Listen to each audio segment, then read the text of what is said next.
மூத்த குடிமக்களுக்கு அன்பு சோலை அமைக்கப்படும் அப்படின்னு சொல்லிட்டு நேற்றைய அறிக்கையில் தமிழ்நாடு அரசு வெளியிட்டிருக்குங்க. இது வந்து முழுக்க முழுக்க நாம் தமிழர் கட்சி 2016 ஆட்சி உறவில் கொடுக்கப்பட்டது. அப்படியே காப்பி அடித்து பேர் கூட மாற்றாமல் அப்படியே வந்து முதியோரை அரவணைக்கும் அன்பு சோலை, இது மூத்த குடிமக்களுக்கு அன்பு சோலை, ரெண்டுக்கு அவ்வளோதான் வித்தியாசம்.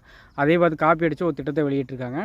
இவங்க 2021க்கு அப்புறம் ஒரு சில நலத்திட்டங்கள் செஞ்சாங்கன்னா அது அப்படியே நாம் தமிழர் கட்சி காப்பி அடித்து தான் செஞ்சது. அதில் பல்வேறு திட்டங்கள், பனை விதையாகட்டும், விவசாயத்துக்கு முன் வச்சது தனி பட்ஜெட் ஆகட்டும், விவசாயம் நம்மால் விருதாகட்டும், எல்லா சுற்றுச்சூழல் பாதிச்சிட்டு உலகத்திலேயே இந்தியாவிலேயே முதல் தொடங்காச்சு நாம் தமிழர் கட்சி. அது அதுக்கப்புறம் சுற்றுச்சூழல் அணியும் சொல்லிட்டு அங்கே இருக்கப்பட்ட முதல் கட்சி நாங்கள் தான் வச்சு அப்படின்னு சொல்லிட்டு வச்சு இது பண்ணியாச்சு. எந்த வேலைப்பாடும் எதுவும் செய்ய மாட்டேன், எதுவும் இங்கே மாறப்போகிறது கிடையாது. ஆனால் ஸ்டிக்கர் ஒட்டி நான் தான் ஃபஸ்ட்டு வச்சேன், அவங்க சொல்கிறத நான் பண்ணிட்டேன், நானும் பண்ணிக்கிறேன், இவங்க என்னத்தை வந்து புதுசாக பண்ண போகிறாங்க அப்படின்னு சொல்லிட்டு நாம் தமிழர் கட்சி போராட்டம் பண்ணுதா, அதுக்கு முன்னாடி நம்ம அதை செஞ்சிடணும்.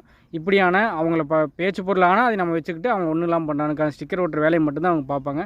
எந்த மாற்றினாலும் ஏதோ 1-2 மாறினாலும் நாம் தமிழர் கட்சியோட போராட்டம் தான், சீமானுடைய போராட்டம் தான், தமிழ் தேசியவாதிகளோட போராட்டம் தான். ஏதோ ஒன்று நடந்தால் அவங்களோட போராட்டத்தினுடைய வெற்றியை தவிர இவங்க செஞ்சதாக பீத்திக்குவாங்க, இவங்களோட ஸ்டிக்கர் ஒட்டி விட்டுருவாங்க.